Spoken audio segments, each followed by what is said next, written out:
আছো? আশা করি সবাই ভালো আছো। আমিও তোমাদের আশীর্বাদে অনেক ভালো আছি। আবারও চলে এলাম তোমাদের জন্য একটা রেসিপি নিয়ে, সেটা হলো চিলি পনির।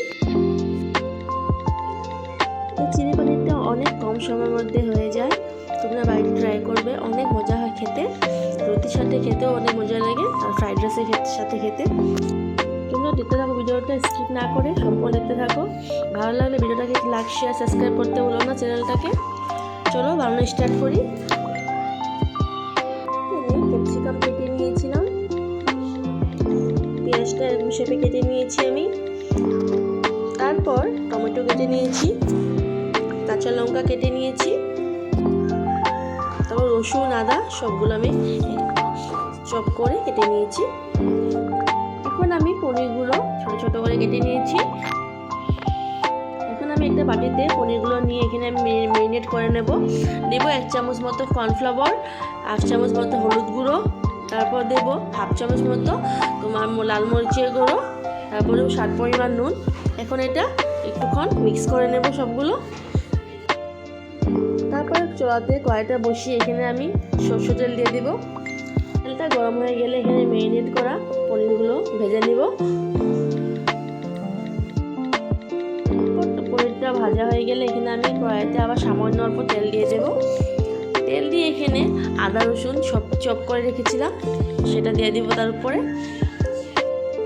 আদা রসুন ভাজা হয়ে গেলে এখানে আমি তার মধ্যে কেটে রাখা ক্যাপসিকাম, তারপর দেব পেঁয়াজ, কেটে রাখা পেঁয়াজগুলো।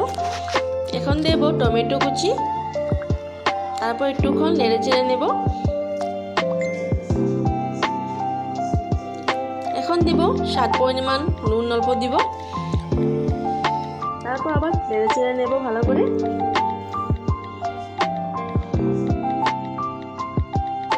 সবজির মধ্যে ঢালার জন্য tomato sauce, soya sauce, chilli sauce, তারপর অল্প সামান্য ভিনেগার সবগুলো একসাথে মিক্স করে নেব।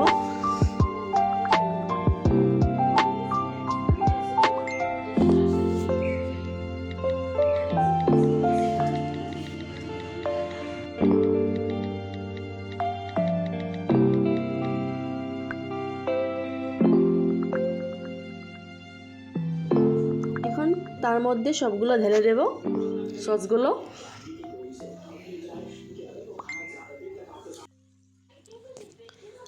তারপর একটু বাটিতে সস লেগেছিল, এখানে আমি সামান্য একটু জল দিয়ে তার মধ্যে আবার মিক্স করে দিয়ে দিয়েছি সবজির মধ্যে। এখন আমি একটা বাটি নিয়ে তার মধ্যে 1 চামচ কর্নফ্লাওয়ার, তারপরে একটু সামান্য জল দিয়ে কর্নফ্লাওয়ারটা চামচ দিয়ে মিক্স করে নেব। এখন এই জলটাকে আমি সবজির মধ্যে ঢেলে দেব। তারপর একটুক্ষণ নেড়ে চেড়ে নেব। আবার আমি আর জল অ্যাড করব না, কারণ আমি এরকমভাবে বানাবো। চিলি চিকেনটা এরকমভাবে বানালে অনেক টেস্টি হয়। নেড়ে চেড়ে এখন আমি ভেজে রাখা পনিরগুলো তার মধ্যে দিয়ে দিব। একটুক্ষণ নেড়ে চেড়ে নেব।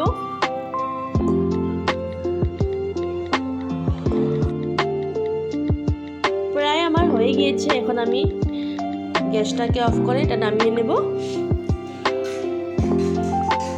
নামানোর সময় আমি কুচি করে রাখা কাঁচা লঙ্কাগুলো তার উপরে দিয়ে দেব।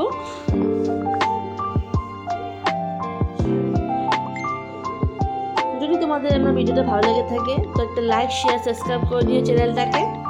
তো কালকে আবার আসবো নতুন একটা রেসিপি নিয়ে। আজকের জন্য টাটা।